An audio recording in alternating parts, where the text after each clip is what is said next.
సైనికులపై దొంగ దెబ్బతీసిన పాకిస్తాన్కు strong counter ఇచ్చేందుకు ప్లాన్ చేస్తోంది ఇండియన్ ఆర్మీ.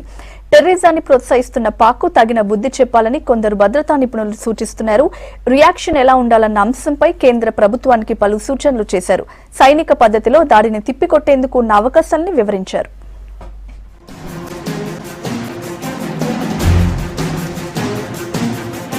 యూరి సెక్టార్ లో ఆర్మీ క్యాంప్ పై పాకిస్తాన్ ప్రేరేపిత ఉగ్రవాదుల దాడికి కౌంటర్ ఇచ్చేందుకు సైన్యం రెడీ అవుతోంది. రాజకీయపరమైన నిర్ణయం కోసం ఆర్మీ ఉన్నత అధికారులు ఎదురు చూస్తున్నారు. ప్రభుత్వం ఎలాంటి నిర్ణయం తీసుకున్నా అమలు చేయడానికి సిద్దమని అంటున్నారు. ఇప్పటికే బార్డర్ లో భారత సైనిక బెటాలియన్లు, వైమానిక దళాలు అలర్ట్ అయ్యాయి. అయితే రియాక్షన్ ఏ విధంగా ఉండాలనే దానిపై అధికారులు ఆలోచన చేస్తున్నట్లు తెలుస్తోంది.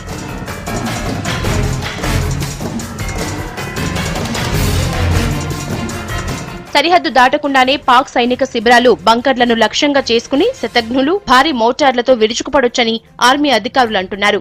బోఫోర్స్ క్షిపణుల్ని ప్రయోగించి నియంత్రణ రేఖ పక్కన ఉండే పాక్ గస్తీ బృందాల్ని అంతం చేయొచ్చని అంటున్నారు.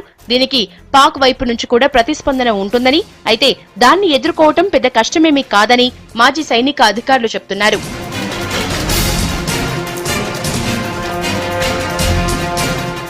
వైమానిక దాడులకు భారత్ ముందు మరో ప్రత్యామ్నాయం కూడా ఉంది.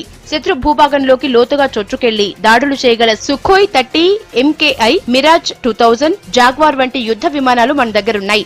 వీటి ద్వారా టార్గెట్లపై ఆకస్మిక దాడులు చేయొచ్చు. లేజర్ గైడెడ్ స్మార్ట్ బాంబులు, క్లస్టర్ బాంబులతో విధ్వంసం చేయొచ్చు. అయితే ఇది కొద్దిగా రిస్క్ తో కూడుకున్న వ్యవహారమని అంటున్నారు ఎక్స్పర్ట్స్. పాక్ గగనతల రక్షణ వ్యవస్థ మొత్తం భారత్ ను దృష్టిలో పెట్టుకుని ఏర్పాటు చేసిందేనని, భారత యుద్ధ విమానాలపై క్షిపణులతో పాక్ కౌంటర్ ఇచ్చే ఛాన్స్ ఉందని అంటున్నారు.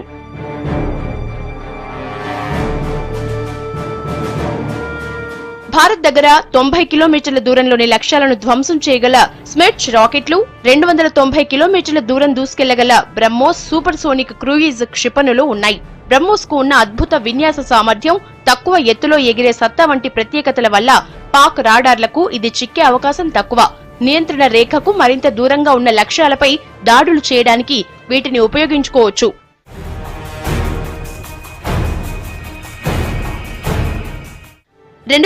లో పార్లమెంటుపై టెర్రరిస్టుల అటాక్ తర్వాత అప్పటి వాజ్పేయి ప్రభుత్వం ఆపరేషన్ పరాక్రమ్ పేరుతో సైన్యాన్ని భారీగా సరిహద్దుల్లో మోహరించింది. పాక్ పై ఒత్తిడి పెంచింది. ప్రతిగా పొరుగు దేశం కూడా సైన్యాన్ని మోహరించింది. కొంతకాలం తర్వాత రెండు దేశాలు వెనక్కి తగ్గాయి. మళ్లీ ఆ తరహా బలగాల మోహరింపు జరపాలన్న సూచనలున్నాయి. అయితే దీనివల్ల దీర్ఘకాలంలో ఎలాంటి ఫలితం ఉండదని కొందరు విశ్లేషకులు చెప్తున్నారు.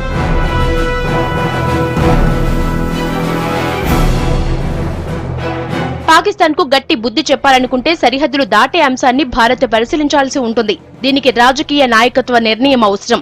పాకిస్తాన్ అణ్వస్త్ర దేశం. పైగా భారత్ చేపట్టే పరిమిత స్థాయి దాడుల్ని ఎదుర్కోవడానికి చిన్నపాటి అణ్వాయుధాల్ని ఇప్పటికే సిద్ధం చేసుకుంది. వాటిని ప్రయోగించడానికి వెనకాడేది లేదని బహిరంగంగానే చెప్తోంది. అందువల్ల అణ్వస్త్రాల జోలికి పాక్ వెళ్లే పరిస్థితి రాకుండా ఆచితూచి ఇలాంటి అవకాశాల్ని భారత్ పరిశీలించాల్సి ఉంటుంది.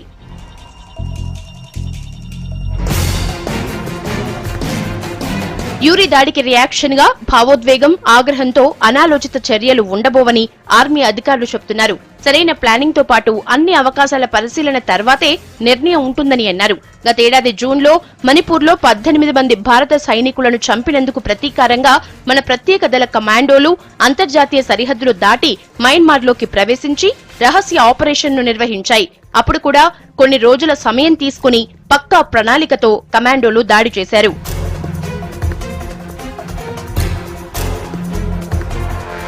కుట్రదారుల్ని శిక్షించడానికి ఎప్పుడైనా ఎక్కడైనా దాడి చేసే హక్కు తమకుందని ఇప్పటికే ప్రకటించింది ఆర్మీ. పాక్కు బుద్ధి చెప్పేందుకు ఇక కేంద్ర ప్రభుత్వ ఆదేశాలు రావడం ఒక్కటే ఆలస్యం.